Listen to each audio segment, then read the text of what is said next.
Diddy. Yeah. What is the sentencing date? Let me see. Hold on. Let me look this up. I think it was the 23rd, ain't it? Or is it the 3rd? October 3rd. Ooh, by the time this comes out, he'll get sentenced. Because today is the 30th of September. The prosecutors have recommended 11 years. And of course, Cassie has to chime in, wrote a big letter saying she can't sleep at night. I guess that $30 million isn't helping her sleep. How much time do you think Diddy will get? 3 years. 3 years. He's going to spend 50 months in there. He's already served a year. Yeah. So he spends another year and half of a year, but he's going to get transferred to a halfway house. 3 years would be the, hey, I'm not being soft on this crime. The middle of that, and I'm throwing the book at this guy. 11 years is preposterous. Preposterous.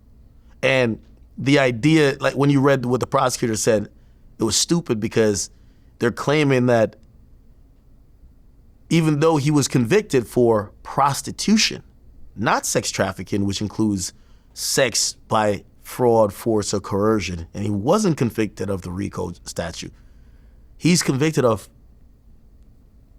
prostitution.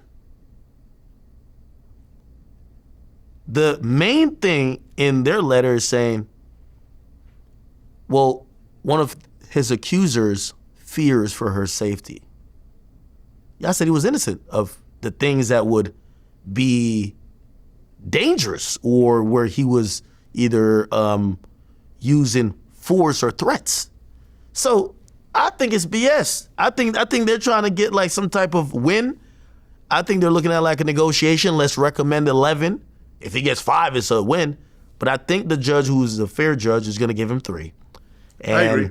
He's going to get, by this time, it's already did a year. He serves 15 more months. Yeah, man. I just dislike Cassie more and more as time goes on.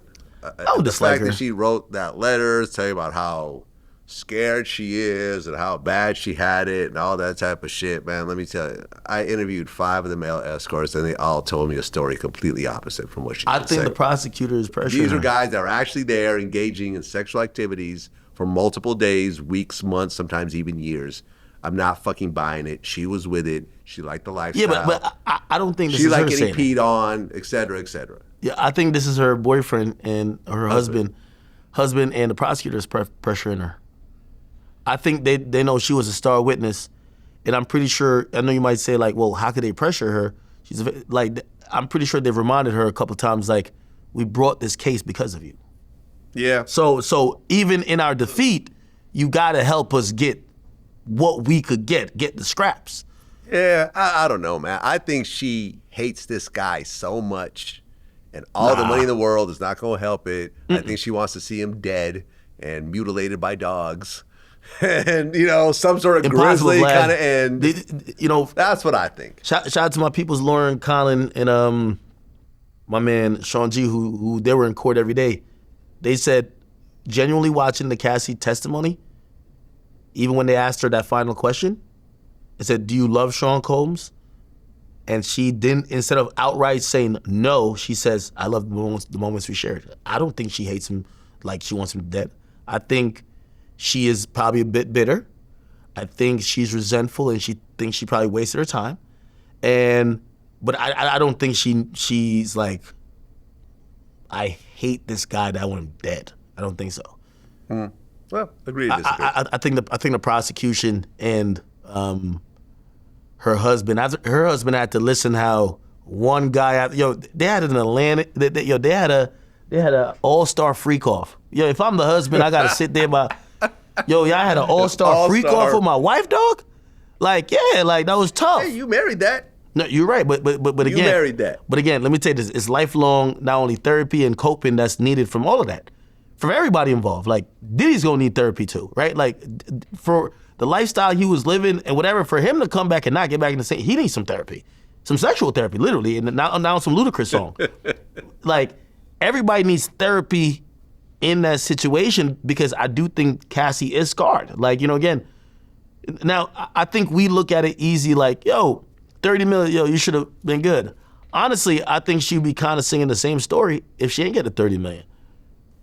Life is scarring.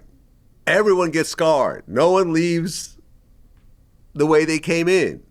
I got scars. I've had stitches. I've had permanent damage done to me and so forth. But at the point that you get paid for what it is that you try to get paid for in a lawsuit, that's it. You've won. Things have been evened out. This is what compensatory damage means and so forth. The only thing I say to you is that I think you're looking at a dollar amount and you want her to draw it even. And just the reality of anybody who has ever felt they were wrong is that we're looking at how much money it is. It ain't never like that. So kind of is if you look at it like that. Yo, it's not like that if you feel it's not like that. But Vlad, before this, we just looked at her as a washed up, fell off artist. Now we look at her as the epitome of getting trains ran on you. Like, publicly, when she goes out, like when she sees someone be like, hey, aren't you Cassie? The first thing that hits that frontal lobe is that, oh shit, she heard about all this shit I did in this trial. Again, I'm not saying something? If you didn't threaten to do a tell-all book and then get $20 million out of Diddy, another $10 million out of Intercontinental, no one would have known about this. No, I'm not saying we didn't know about none of this shit until you wrote about it yourself. I'm not saying you laid it all out in the lawsuit. I'm not saying I feel bad for her. I'm not going to feel sorry for this particular situation. Okay, all right, cool. You're right, and I don't feel bad for her either. But when you want her to make like George Squits, just make it even and be like, not write a letter. If I stuck you up with 30, you're trying to use some 40 laws of power, be like, yo, don't go too far in victory. No, there ain't no mercy. Like, what the hell? Like, if she could throw a banana at Diddy in court, she would have. Like, again, you want her to be like, all right, enough is enough. Enough ain't never enough. You know why? Anytime, like her and her husband got some intimate shit and those arguments come up, of course I can't make you come. You was fucking 30 niggas. Yo, she got to soothe his ego. She got to do this. Like, he might be looking into getting that surgery that homeboy got. All of these things don't happen. We can afford it now. All right, but that's the point. Listen. Okay, all that is cool. She's a op for life. Listen, all that is, I get it. But look, man, you go from living in your parents' house with your bum-ass personal trainer boyfriend.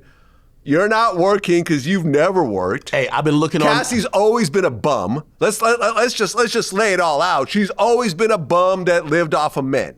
That's all she's done. She's never worked an honest day in her life. You're describing every pretty girl. All her musical opportunities were handed to her. She's never written a song. Hey. She's never come up with anything creative. She's not a great performer. She's not a star. I didn't realize she had songs with Nicki Minaj, music videos. Yo, Vlad. You're the biggest female rapper ever, and you still can't blow up. No, hold on. Let me finish my rant. Let me get it off. Land that plane. Go ahead.